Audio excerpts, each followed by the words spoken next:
Ready? Hello, everybody. My name is Julian Barnes. I'm a national security reporter with the New York Times. Thanks for joining us here.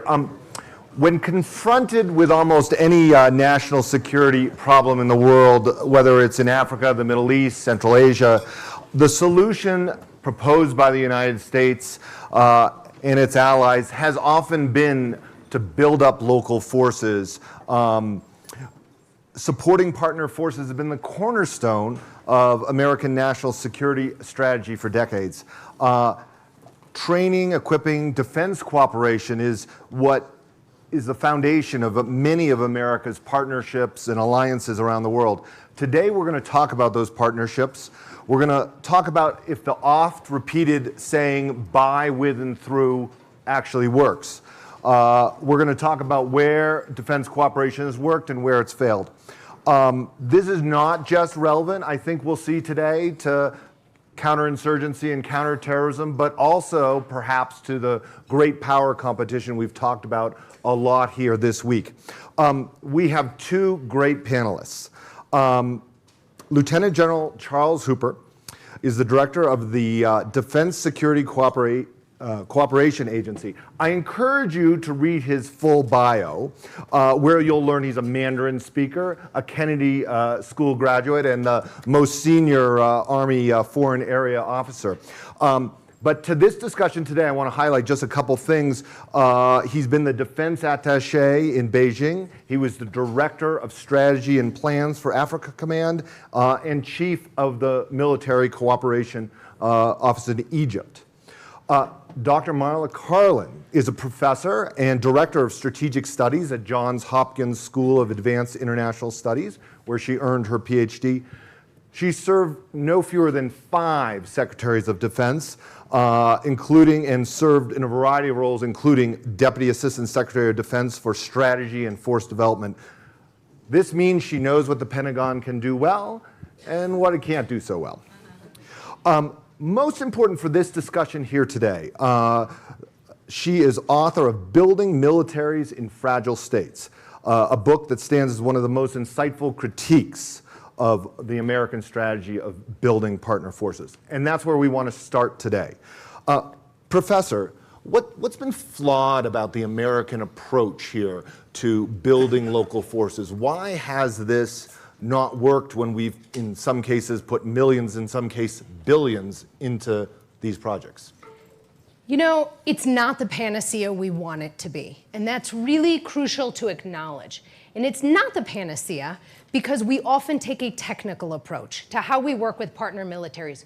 We ignore that building a military is a political exercise. It is inherently political, and we need to treat it as such. And getting this right matters. All of you remember 5 years ago when ISIS was running across Iraq as $20 billion in US assistance melted and large swaths of the Iraqi military ran away. I'll give you another example, though, that I think hits pretty deeply. The US military spent 5 years trying to build South Vietnam's military. Spent about $500 million, hundreds of people working on it. It didn't work. And so what did we buy for that failure? We bought 58,000 Americans dead, right? We bought some serious baggage coming out of that conflict. So we have to recognize that our approach has been flawed and it needs to be changed. General, I want you to react to that. Is she right? Has our approach been flawed? What are you doing? What are your colleagues doing to improve it? Okay, well, first of all, just to introduce myself again, I am Lieutenant General Charles Hooper. I'm the director of the Defense Security Cooperation Agency, the agency that does more and is known by fewer people in Washington than any other agency in the Beltway. Thank you. Thank you. I work directly for the Undersecretary of Defense for Policy, Mr. John Rood, who many of you just heard just before lunch. And I will tell you, and let me start off with the optimistic piece. Now, I do this for a living. I was trained by the Army to be a security cooperations officer. And in my 20 years doing this, I have never seen a better time and better alignment within the interagency to do this. So in answer to the question, we have learned from the lessons of history. Right now, we have a national defense and national security strategy that prioritize strengthening alliances and attracting new partners. The administration has put forward a conventional arms transfer policy that is allowing us to streamline and reform our processes, that has facilitated better alignment and better cooperation between the Department of Defense, the State Department, our industry partners, the Department of Commerce, the White House, the National Security Council, and has provided clear guidance that it is a priority to provide our partners not only with the best military equipment in the world, and make no mistake, the United States produces the best military equipment in the world, but has also prioritized the building of institutions in these countries, allowing them to better manage their resources, training and educating their officers and non-commissioned officers, allowing them to have better logistics, maintenance, supply institutions that will allow them to utilize the equipment that we provide them. And from the Congress, we have a mandate in the fiscal year 17 National Defense Authorization Act to reform the security cooperation enterprise, realign it to make it more agile, and to ensure that we increase the probability of success in our endeavors. So we have learned from history, and we have all the tools we need to move forward successfully. Professor, you look at this very closely. You're familiar with the reforms that Congress tried to push through. You're familiar with what the general is trying to do. What do you think? Is it enough? What more do we need to do to prevent another Iraq in 2014? There are some really good steps being taken. And to make it clear, I'm a big believer in reform, not rejecting this process whatsoever. It is important that we work with partner militaries, that we work by, with, and through others. It is in our interest to do so. This is not merely altruistic. I think increasingly the Pentagon, and thanks to, in particular to pressure from Capitol Hill, has focused on measures of effectiveness, has increasingly gotten comfortable to step back and say, so how is this going? How are we doing? Are we willing to ask those hard questions? Why are we building these militaries? What is it we want them to be able to do? Sometimes we want them to be able to fight. Sometimes we actually just want them to not be difficult in other circumstances. Sometimes we want them to vote with us in the United Nations. There's a panoply of reasons why you might do this, but it's important that inside the family you have those honest conversations about why that is the case. Because the kind of security cooperation you're going to do with the country is going to depend on what that outcome is? Absolutely. How we work with those partners. I mean, it really seems to me we have to be willing to recognize that these are not Excel spreadsheet efforts, right? That this is inherently political, which means we have to be willing to use our leverage and articulate to our partners the kinds of changes we would like to see, whether that's being clear about what their military's mission should be, how it's organized, and their leadership.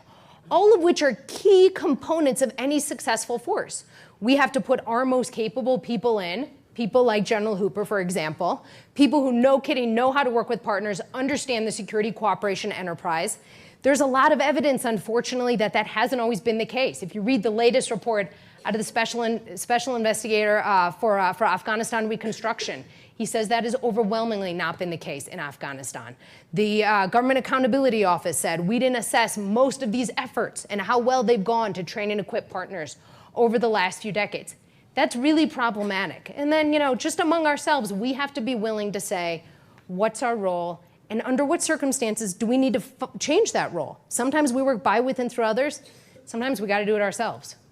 You mentioned that SIGAR report on Afghanistan. $84 billion have gone into training and equipping the Afghan security forces. That report saw little coordination between the U.S. and NATO. It saw that the U.S. did not involve Afghans in decision-making. It pointed out that casualty rates among Afghan soldiers are incredibly high, perhaps unsustainable. And the SIGAR report suggested that this system was not sustainable after the United States and NATO left. We have peace discussions that are talking about removal of U.S. advisors from Afghanistan. General,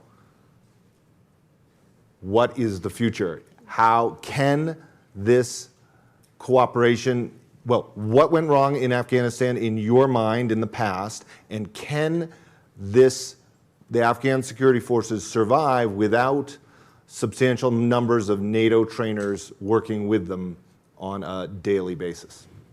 Well, first of all, let me begin by saying I'm not going to pass judgment on our efforts in Afghanistan. Everybody knows how complex this effort has been. And first of all, it ain't, as we used to say back in Jersey, it ain't over.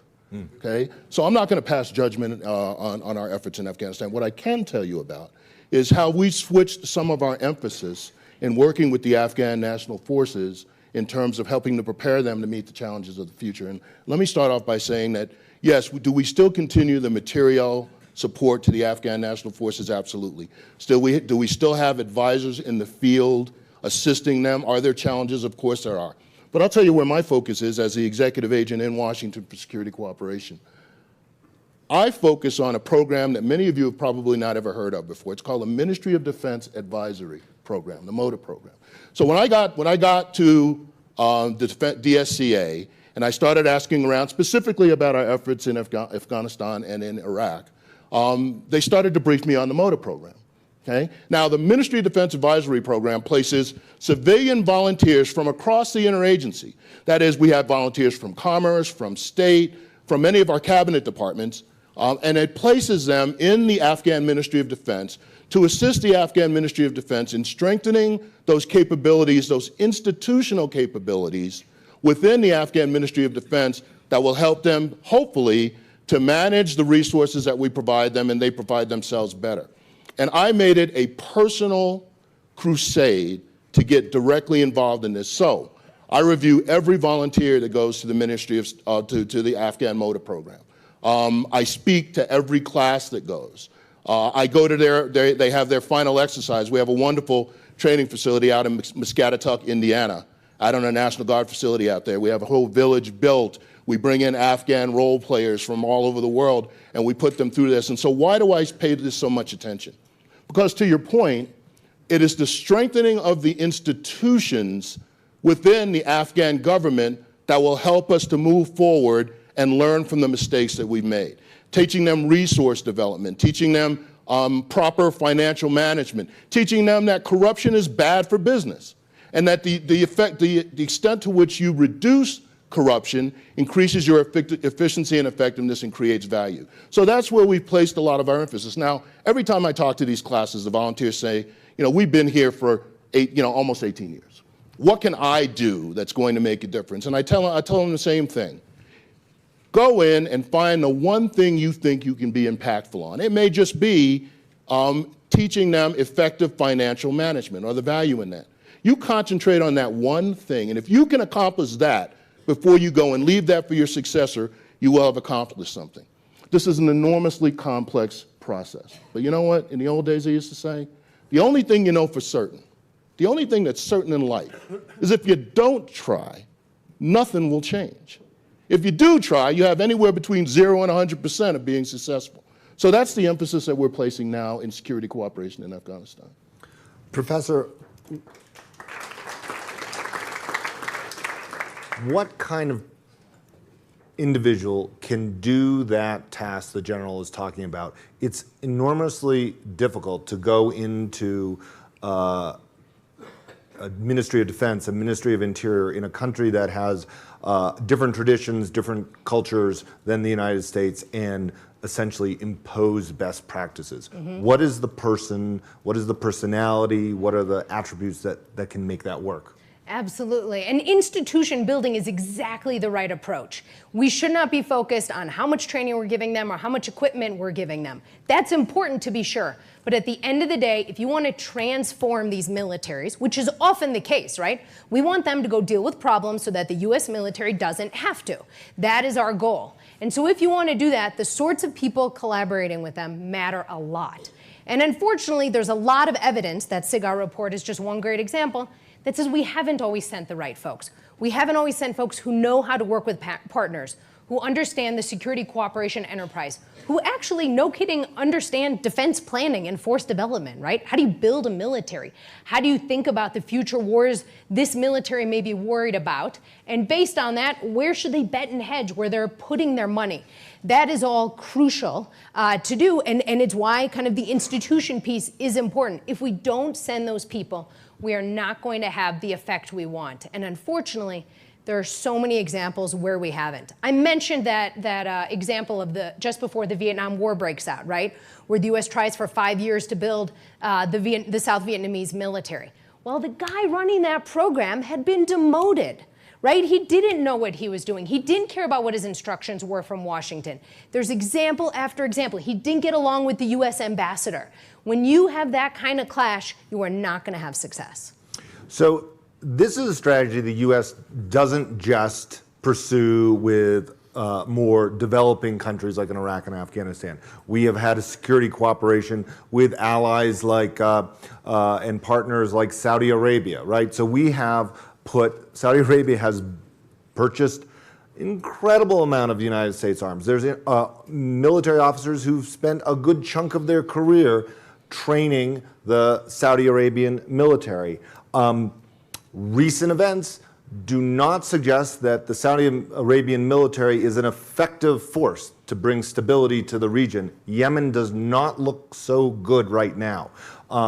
They are not necessarily a provider of stability sometimes. What do you think went right or wrong, Professor, in that scenario?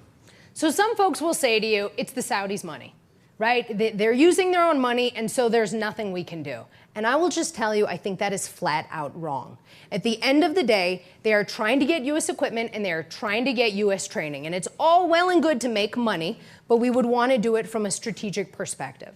I should also note, for a long time, folks didn't actually expect the Saudi military to do anything, right? And so there's been this kind of open question up until recently, what happens if they try to fight? Unfortunately, if you look at Yemen, you've seen, and it's pretty darn ugly what has happened. So they have not had the capabilities that one would have expected. They have rather disparate efforts throughout their military in terms of how they've been equipped, in terms of their training. One would like to think that they're learning from it. One would also like to think that they're watching the conversation in Washington, particularly on Capitol Hill, highlighting just the horrific civilian casualties and their missteps left and right. I don't know that one should be sanguine that that's happening, though. General, to put you on the spot, do you want to react to that? Okay, first of all, well, obviously there's a lot to unpack there. I want to take issue with one of the words you use. You use the word impose, okay? So I'm a big fan of John Kenneth Galbraith, and one of my favorite books he wrote was a book called The Anatomy of Power. And Galbraith says essentially, and it was an epiphany for me, Galbraith says there's 3 ways to get people to do what you want them to do, okay? If you got the money, you can pay them to do it. If you have the power, you can force them to do it, or you can convince them it's in their interest, not yours, their interest to do what you want them to do, okay? There isn't a professional soldier on this planet that wants to be told he doesn't know what he's doing, even if he doesn't, okay? Now, imposition is a very interesting word because going back to Mars, and we talked about this, her historical examples, okay? We've studied, in my agency, we studied the Vietnam buildup from the beginning to the end. In fact, we had Max Boot come in, the author, to talk about his latest book about Edwin Lansdale. He was surprised. We actually have an Edwin Lansdale conference room, okay? And he talked about some of the strong points and the mistakes that Edwin Lansdale made both in the Philippines and in Vietnam, and we talked through that. Part of it was the imposition piece. When you impose yourself, you are subject to the law of unintended consequences, okay? Now, what we've done in some cases, and in the case of some of our allies and partners, is we've taken an approach we call strategy to capabilities, where we go into our partners and we say, okay, what is it, don't tell me what you want. What do you want to accomplish, okay? And we start with that, and then from that we derive the capabilities that are necessary, and from that we derive the systems, the weapon systems and systems that they might be able to use.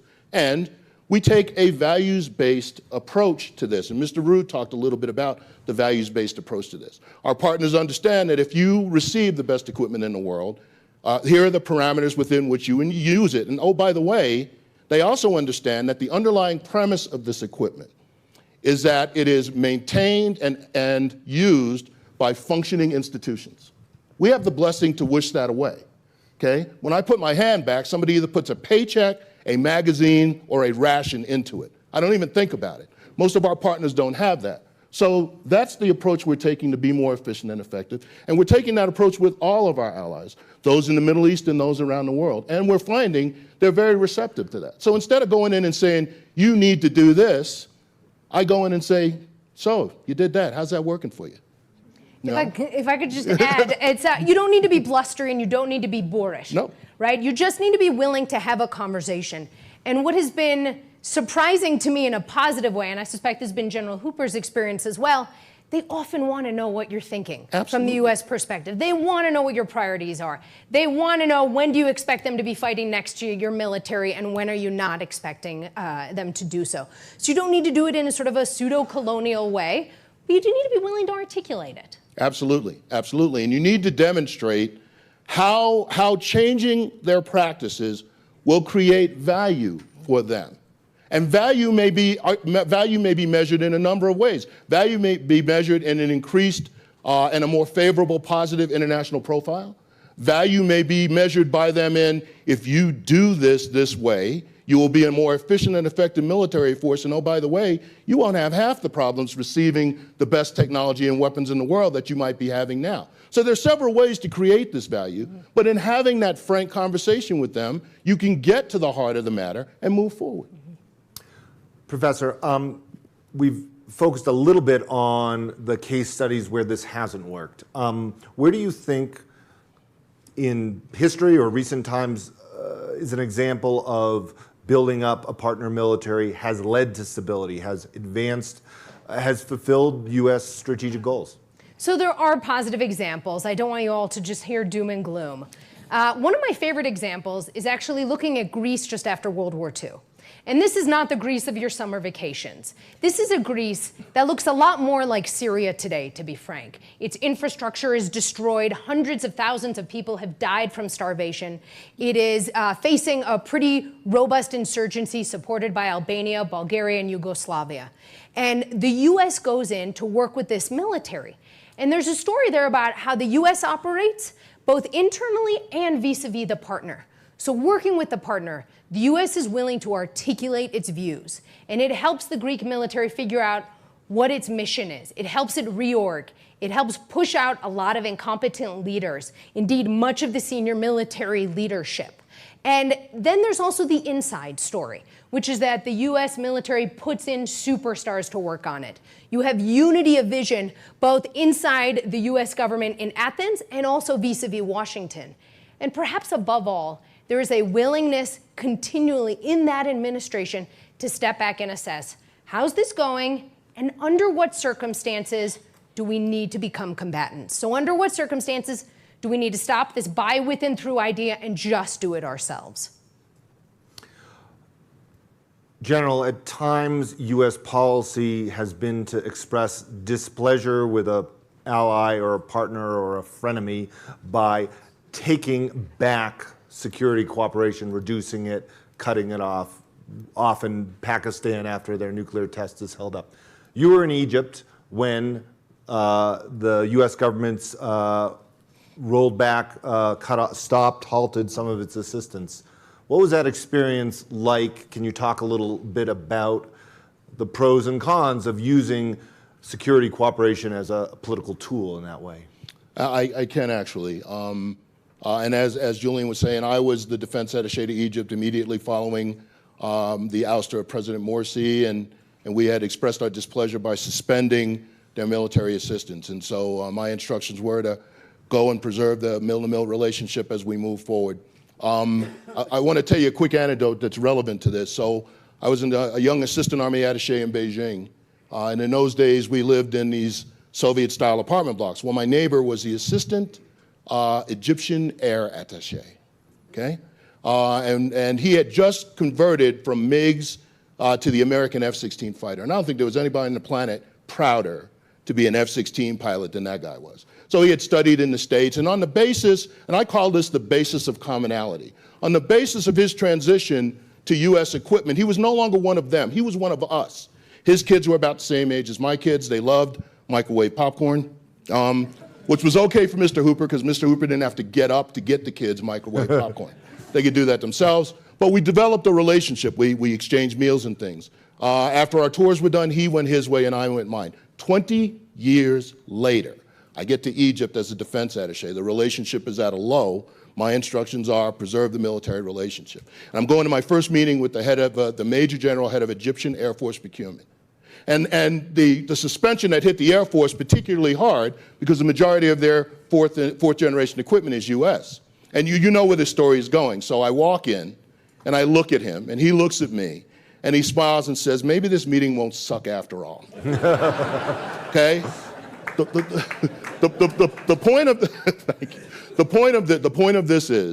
point of this is those relationships are important. So in answer to the question, it was tough going, but I'll tell you, this is where strengthening a reliance and a partnership comes in. For all of their faults and flaws, the entire Egyptian military leadership is a product of the US professional military education system. Everybody from the President Abdul Fattah al-Sisi, Fort Benning, Army War College, the defense minister, Army War College, the Chief of Defense, the U.S. Army Armor School, Fort Knox, Kentucky, the Commander of the Navy, Newport, Rhode Island. Every senior Air Force pilot in the Egyptian military flew U.S. equipment. And so the answer to your question is, even at that low point, whenever I called, they always answered my phone calls, okay? And I never heard them once say a bad thing about their experiences in the United States as military officers with their families. You know, Maya Angelou, the poet, says, people will forget what you said. They'll forget what you did, but they'll never forget how you made them feel. So that military relationship with Egypt and the fact that those officers were felt positively and proudly about their affinity and their affiliation with U.S. equipment, their time in the United States, that bridged a very difficult time in that relationship. And I'll tell you something else. On average, in a given year, we transit about 98 times through the Suez Canal, okay? And we had a goal to get a ship through the Suez Canal from no notice notification until passage, 24 hours, and we never missed that, okay? In any given year, 2,100 US aircraft overfly Egypt. And even at the low point in that relationship, we had no problems transiting Egypt during that time. So that investment in a long-term partnership, institutionally, served us well even during that downturn in the relationship. So if I might add, Churchill has this wonderful quote, however beautiful the strategy, you should occasionally assess the results. And I think this Egypt example is perfect. So what you're hearing is that we got this passage through the Suez, we get this overflight, and key point, the reason the US has this relationship with Egypt is because of the Camp David Accords, right? You have a cold peace between Egypt and Israel. This is why it may not be terribly important that the Egyptian military isn't that competent, right? It may not matter as much that they aren't great at fighting threats that they have to deal with, or perhaps threats that we are somewhat concerned about, because we get these other things about it. What is important, though, is to have that honest conversation and say, you know what, we're getting all these other things, and so it's all right. We want to maintain this. The bang is worth the buck. Let me, real quick. Please. A couple of examples of, because we talk about historical vignettes and successes, let me talk about a couple of very contemporary successes around the world. Let's start with Ecuador. Previous Ecuador regime administration had kicked out U.S. security cooperations personnel in the embassy in Quito, closed the office. The minute that the administration changed, they wanted us back. Within a week, we had opened that office again. And then within 60 days, I had met in Washington with the new Minister of Defense of Ecuador to start the process of moving forward. So now the Ecuadorians had a choice of our strategic competitors. They immediately came back to us. Second example, many of you know that the Bangladesh military had some issues with the Rohingya crisis on their border. Some of their neighbors were on the opposite side of the issue. Their Chinese equipment and their Russian equipment did not perform very well. And I got a message from the ambassador saying they want to talk to us about shifting from their traditional suppliers, our strategic competitors, to the United States. Within a week, I was on a plane to Dhaka to talk to them. Within 30 days, we had an interagency team seated in Dhaka talking to them about transitioning. So people are looking towards us in this strategic competition. And it's important that they look towards us and not toward Moscow and not toward Beijing. Exactly. So if I might just add, though, one more point, because there are more contemporary examples, right? And I want to add to these important points General Hooper's making. So again, this is not just doom and gloom. it's important to recognize the US military is complicated, and so are other militaries, right? Or violent non-state actors. So if you look at our partners in Syria, they've done a mighty good job dealing with ISIS. Now, they've caused a whole lot of thorns in our relationship with Turkey. That's complicated. If you look at our partners in the Lebanese military, they've been able to counter al-Qaeda affiliates, ISIS surrogates, you name it. They're not necessarily able to deal with the threats from Hezbollah, but we are able to get cooperation on key challenges of mutual concern. There is goodness there, however imperfect. We're going to take your questions in just a second, so be thinking of that. I want to ask one more before we do that, which is, you just talked about, Russian and Chinese cooperation versus U.S. cooperation. This great power competition that's emerging may look a lot like the Cold War in one respect, where we are vying for influence with different countries around the world. It may less be a direct conflict as something that involves proxy forces.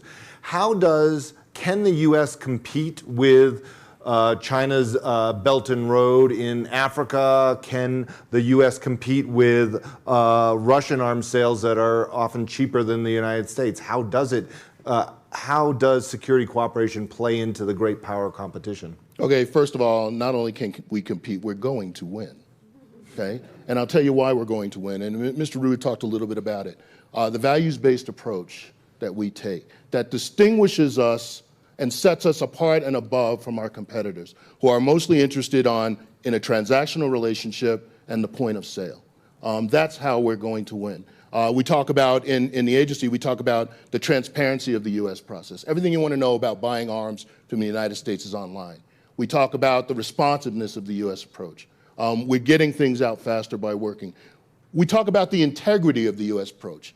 I've met with the Minister of Defense of India about 10 times in the last 2 years. And she's a very detailed woman, and she has a list of things, and she often asks, well, General Hooper, why is this price, and why is this price? And I tell her every time, Madam Minister, the books are always open when you do business with the United States, which is important because there have been some arms scandals involving our competitors involved in that. And the last one is the commitment to a long-term relationship. Okay? Questions? Anyone here in the front? Wait for the microphone so the world can hear you.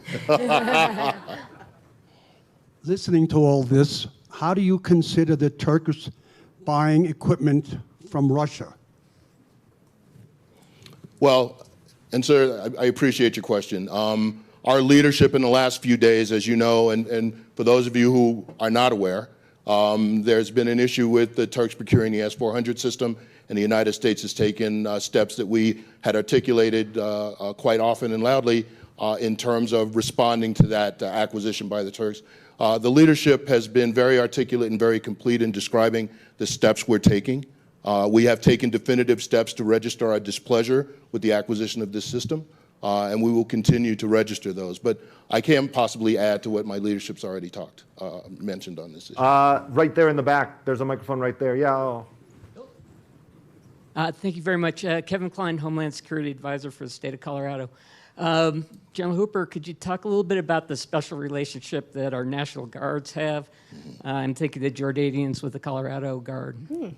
Yes. For those of you that don't know, many of our states in the National Guard Bureau, many of our states have one-on-one bilateral relationships with our foreign partners overseas. So Colorado has a partnership with Jordan, New York, California has a partnership with Nigeria and others. And these are very helpful because, as Mara knows very well, as there's sometimes cyclical approach to security cooperation that happens from time to time, the consistency of the relationship between our state National Guard bureaus and our partners is absolutely essential towards building that long-term partnership, that long-term relationship. And it is also an excellent example of civilian subordination or military subordination to civilian authority, and how the citizen soldier in a country operates and how he conducts himself. So the state partnership program is an essential tool. It's even more essential in places like Africa,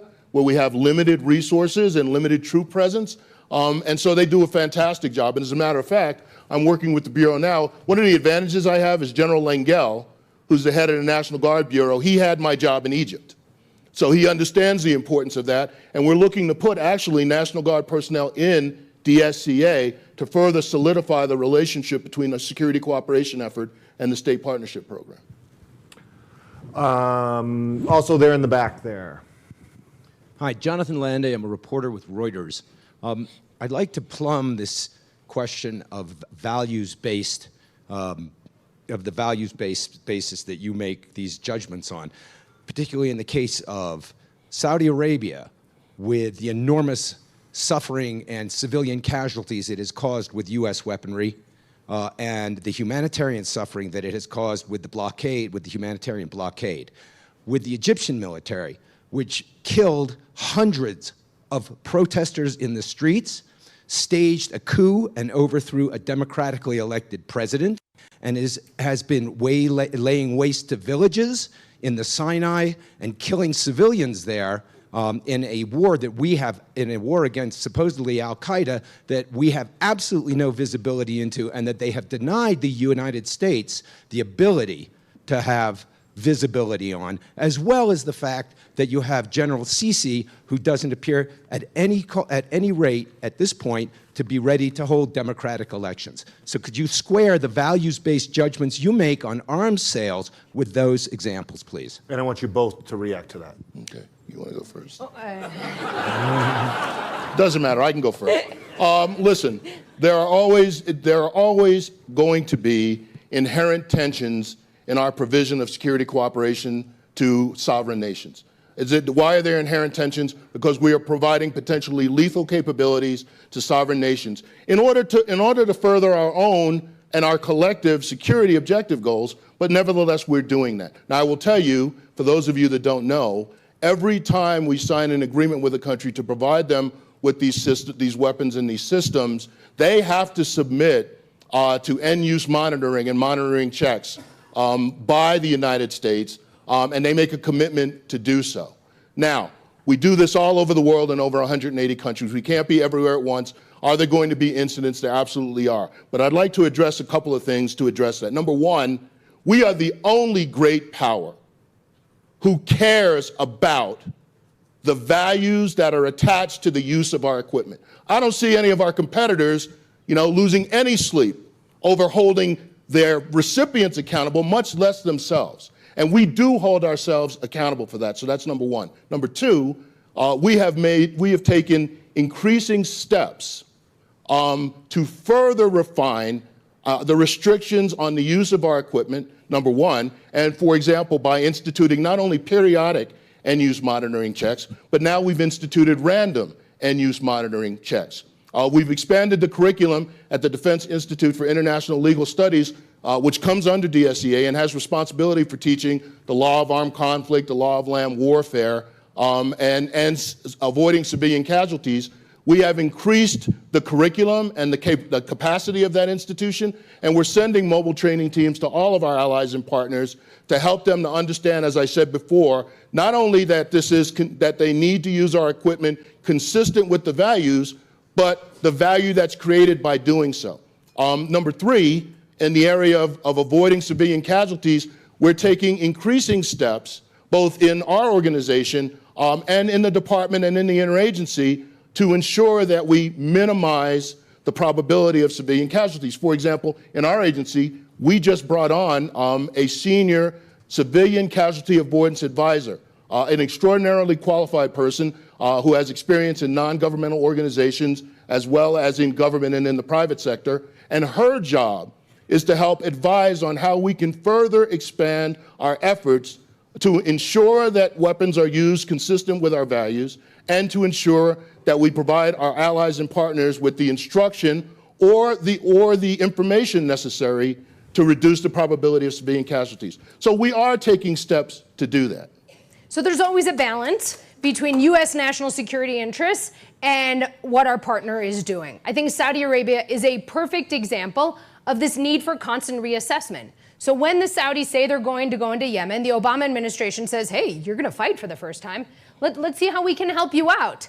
Now we have years and years of evidence that actually they're not getting better at it and that U.S. assistance isn't doing a whole lot. So hence the need to reassess and absolutely rethink it. I will say, though, along this idea of civilian casualties, the U.S. military has gotten a lot quieter about its role in civilian casualties as well in the last few years. There's been a lot less transparency, unfortunately, on what role the U.S. military has had in exerting civilian casualties in various conflicts around the globe. Should we be willing to cut off completely a country that behaves in a way that we don't like? I mean, ending, kicking officers out of U.S. military schools, stopping all cooperation. Is that a viable strategy in a situation where a country is engaged in a war with that's a humanitarian disaster or human rights violations?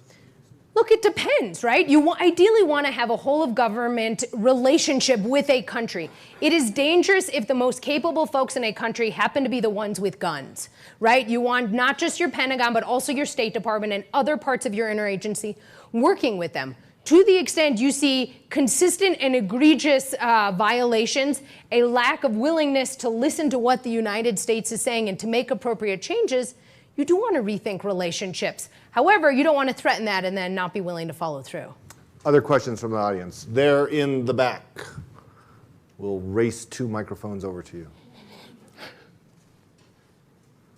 And we have a winner.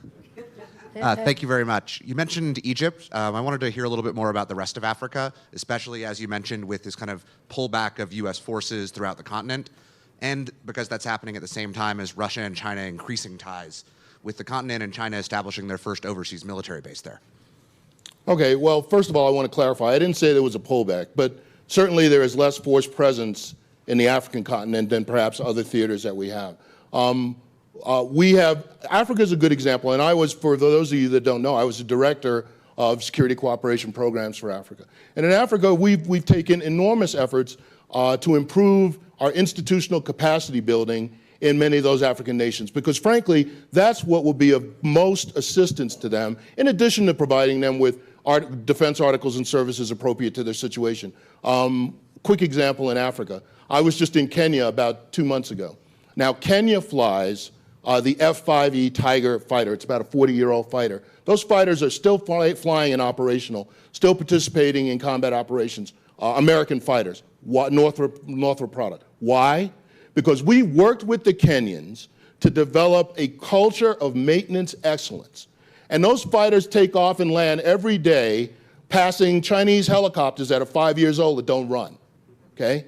So that's the kind of impact we've had. The impact we've had in Liberia, where of course, Liberia coming out of horrific civil wars now has a stable government, now has an armed force that is more respectful of the people. I was just with their chief of defense in Botswana after the Paris Air Show. So Liberia, we've had success. In Kenya, we've had success. Morocco is one of our most stable partners in North Africa. So we've had a lot of success in Africa.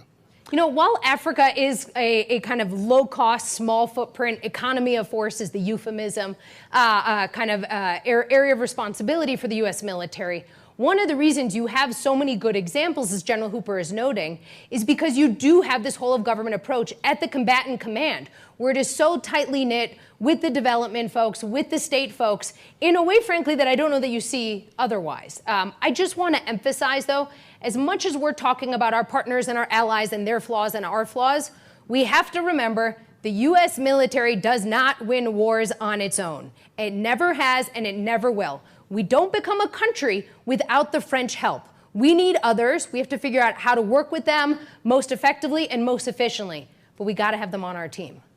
We are out of time, and that's a great place to end. Please join me in thanking our high-energy panel. Thanks.